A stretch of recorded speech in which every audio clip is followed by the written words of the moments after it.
Chapter 2.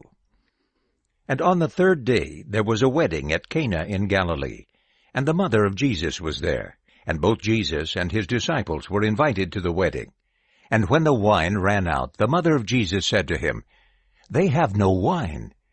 And Jesus said to her, "What does your concern have to do with me, woman? My hour has not yet come." His mother said to the servants, "Whatever he says to you, do it." Now 6 stone water jars were set there in accordance with the ceremonial cleansing of the Jews, each holding 2 or 3 measures. Jesus said to them, "Fill the water jars with water." And they filled them to the brim. And he said to them, "Now draw some out, and take it to the head steward." So they took it.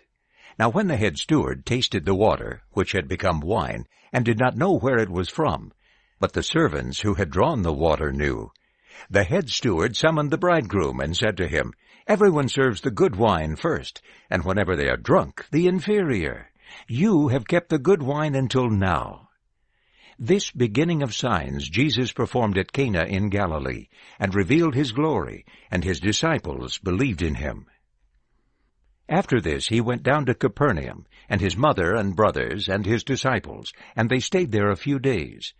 And the Passover of the Jews was near, and Jesus went up to Jerusalem. And he found in the temple courts those who were selling oxen and sheep and doves, and the money changers seated. And he made a whip of cords, and drove them all out of the temple courts, both the sheep and the oxen. And he poured out the coins of the money changers, and overturned their tables. And to the ones selling the doves he said, "Take these things away from here. Do not make my Father's house a marketplace." His disciples remembered that it is written, "Zeal for your house will consume me." So the Jews answered and said to him, "What sign do you show to us, because you are doing these things?" Jesus answered and said to them, "Destroy this temple, and in 3 days I will raise it up." Then the Jews said, "This temple has been under construction 46 years, and will you raise it up in 3 days? But he was speaking about the temple of his body. So when he was raised from the dead, his disciples remembered that he had said this, and they believed the Scripture and the saying that Jesus had spoken.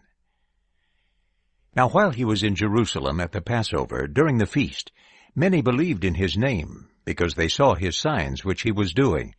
But Jesus himself did not entrust himself to them, because he knew all people, and because he did not need anyone to testify about man, for he himself knew what was in man.